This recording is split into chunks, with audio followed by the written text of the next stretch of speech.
Rahasianya di mana? Bapak Ibu, ini waktu yang paling cepat untuk terkabulnya doa. Anda mau minta apa saja, hadisnya qudsi. Ibadi, kata Allah, hambaku, siapapun yang bermohon sekarang aku kabulkan, yang minta aku berikan. Wa man istaghfara li ghafartu lah. Siapa yang minta ampunan, istighfar, aku ampuni dia sekarang juga. Baik, Bapak Ibu, begini saya tanya nih, kalau ditawarkan minta apa saja diberi, ya, terus minta ampun juga diampuni, pilih mana?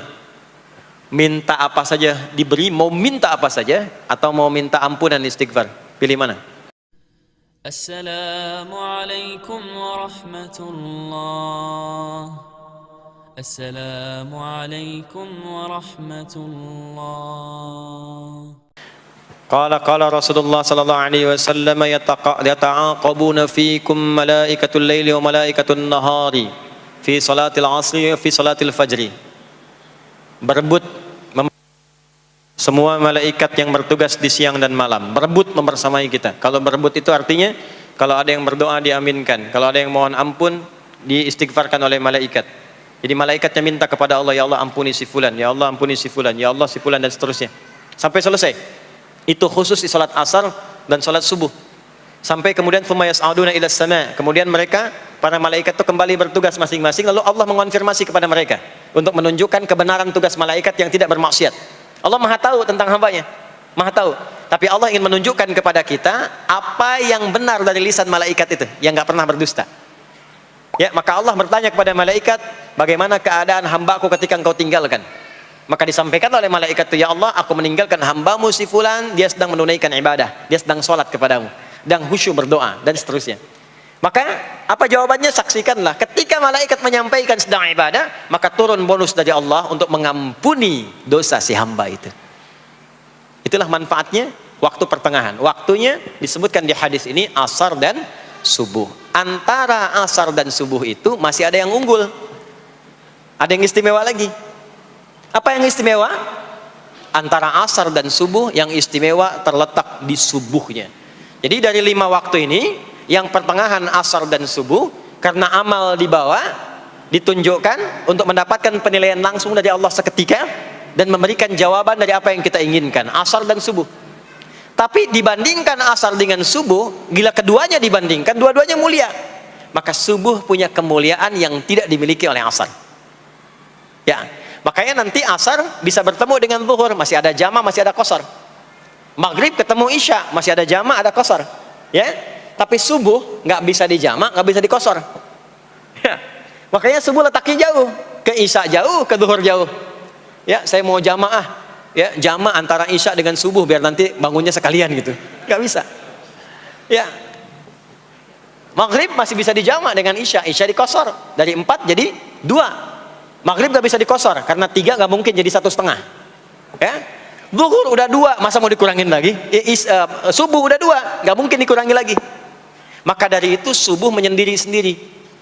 Nah, ada apa kemuliaan di subuh itu? Maka turunlah Quran surah ke-17 ayat 78 yang tadi saya bacakan di awal. Aqimis salata liduluki syamsi ila ghasaqil lail. Sampai sini zuhur sampai isya. Duluki syamsi, tergelincir matahari, itu zuhur. Sampai ghasaqil lail, tiba malam, itu isya.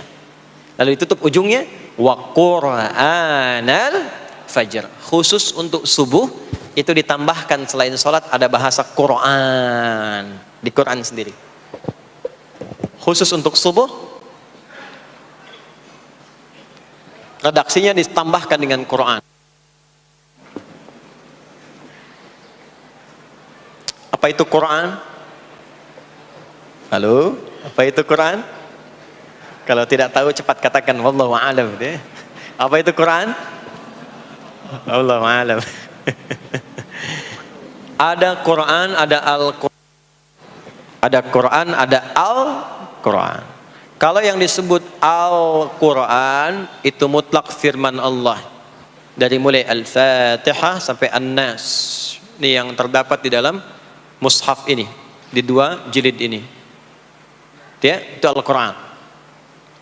Kalau disebutkan Quran tanpa alif lam, maka yang dimaksudkan bacaan secara umum. Apakah itu Al-Quran, doa, istighfar, semua bacaan itu Quran. Kemuliaan sholat subuh itu dimulai sejak waktu fajar, matahari mulai keluar sinarnya untuk membelah gelapnya malam, itu sinarnya disebut dengan fajar. Nanti subuhnya saya terangkan di akhir. Sinarnya membelah kegelapan malam, fajar shadiq. Maka pada saat itu bukan hanya sholatnya yang punya keistimewaan seperti sholat asar tadi, tapi semua bacaannya langsung dijawab seketika oleh Allah Subhanahu wa taala. Dipersaksikan oleh seluruh malaikat dan dijawab langsung oleh Allah Subhanahu wa taala. Jadi kalau Anda berdoa, maaf, doanya lebih cepat terkabul kalau dipanjatkan dengan cara yang benar dan khusyuk. Kalau Anda istighfar, langsung dijawab. Kalau kita baca Quran, pahala langsung dituliskan berlipat. Itulah kemuliaan waktu fajar. Jadi Allah sendiri yang menyampaikan, bukan cuma sholat yang penting, semua bacaannya itu langsung didengar, langsung direspon, langsung dipersaksikan. Karena itu ada anjuran bahkan dari Al-Quran, dan ini dikerjakan oleh semua sahabat, saking pentingnya sholat subuh itu, waktu fajar itu, bahkan mereka bangun dan menunggu sebelum tiba fajar.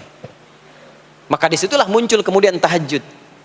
Maka muncullah kemudian istighfar sebelum waktu subuh. Ya, ada amalan, ini saya mau kasih rahasia ya. Tapi tolong jaga, ini antara kita saja di sini. Ya, rahasia. Ada waktu sebelum subuh. Cuman 15 sampai 20 menit kurang lebih. Ingat ya, kalau dikonversi sekitar 15 sampai 20 menit waktunya. Namanya waktu sahar. Sahar, jamaknya ashar. Jamak itu karena setiap hari oleh Allah dikasih itu. Sahar, jamaknya ashar. Rahasianya di mana? Bapak Ibu, ini waktu yang paling cepat untuk terkabulnya doa. Anda mau minta apa saja, hadisnya qudsi. Ibadi, kata Allah, hambaku, siapapun yang bermohon sekarang aku kabulkan, yang minta aku berikan. Wa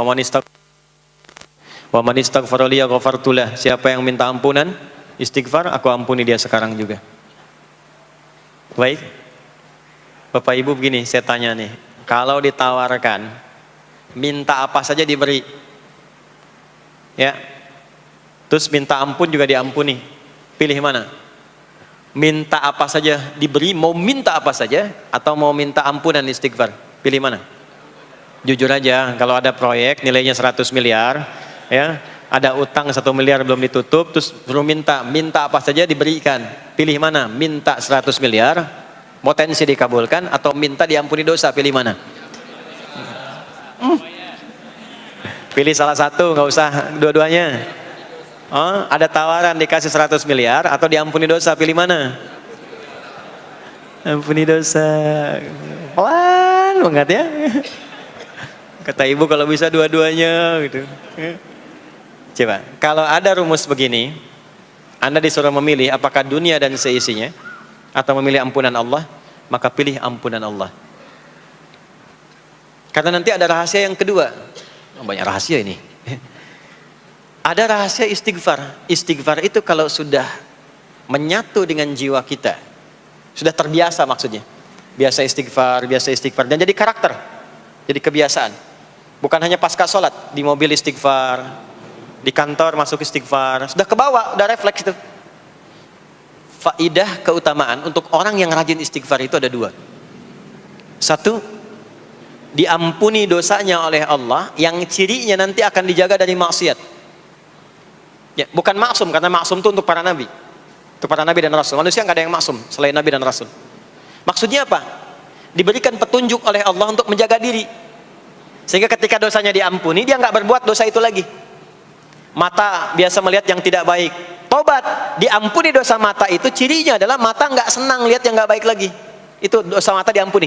Ciri tobat diterima. Maka istighfar itu menggugurkan dosa-dosa dan menjaga kita dari perbuatan salah. Yang kedua, orang yang sudah terbiasa beristighfar, itu doa cepat dikabulkan bahkan sebelum ia memintanya dan memohonkannya. Di sebelum melafazkannya itu bisa terjadi Allah sudah mengabulkannya. Itulah kemuliaan istighfar. Nah, orang-orang yang istighfar menunggu waktu datangnya fajar itu mendapatkan kemuliaan langsung dari Allah, sampai dikatakan di Al-Quran, disebutkan sebagai orang-orang yang akan menghuni taman surga yang sekarang sedang beraktivitas di dunia. Itu ada di Quran surah ke-51 ayat 15 sampai 18, yang istighfarnya di ayat 18. Ya, jaminan surganya ayat 15, 16, 17-nya tentang tahajud. Innal muttaqina fi jannatin wa 'uyun akhidhina ma atahum rabbuhum innahum kanu qabla dhalika muhsinin. 17-nya kanu qalilan minal laili ma yahja'un, bahkan nunggu waktu sahar, nunggu subuh, tahajud dulu. Kemudian 18-nya wabil ashari hum yastaghfirun. Istighfar. Sampailah tiba dia waktu fajar subuh. Ya. Itu selesai dia istighfar, dapat kesempatan subuh, sholat dulu 2 rakaat. Itu saking tingginya waktu itu, nilainya kata Nabi melebihi dunia dan seisinya. Masya Allah. Makanya muncul kemudian sabda Nabi, raka'atul fajri khairum minad dunya wa ma fiha. 2 rakaat subuh ini daripada dunia dan seisinya. Itu asalnya di sini. Nah, jadi memang subuh itu mesti diperjuangkan. Dan subuh itu generatornya, kalau subuh sudah bisa konsisten, yang lainnya ikut. Subuh itu kalau sudah konsisten, subuh ke masjid jamaah, subuh jamaah, bangun tahajud, istiqamah, istighfar. Itu kalau subuhnya sudah bagus, yang lainnya ikut. Ya. Makanya ada kaum yang sekarang sangat khawatir jumlah orang Islam kalau sholat subuh itu seperti sholat Jumat, sangat takut itu. Ya, ada ini viral kisahnya, saya nggak ceritakan pun Anda bisa dengar. Ya, jadi ada golongan orang Yahudi yang selalu mengamati jamaah sholat subuh umat Islam, dan dia melihat, ya, ketika mulai ramai, dia mulai katakan, kenapa Anda selalu mengamati itu? Ya, sebab kami lihat kalau jumlah jamaah subuhnya sudah seperti sholat Jumat, itulah kemakmuran, kebangkitan dan kebaikan umat Islam akan tumbuh kembali. Jadi akan berpengaruh kepada yang lainnya. Itulah mudah-mudahan kegiatan perjuangan subuh, ya, ada pejuang subuh baik di Masjid Raya Pondok Indah, di masjid-masjid yang lainnya, memberikan keberkahan kepada kita, dan puncaknya adalah perubahan pada perilaku. Jadi kalau cuma berjuang datang subuh tapi tidak merubah perilaku, ada yang salah dengan itu semua. Ada yang tidak tepat, ada yang belum sempurna.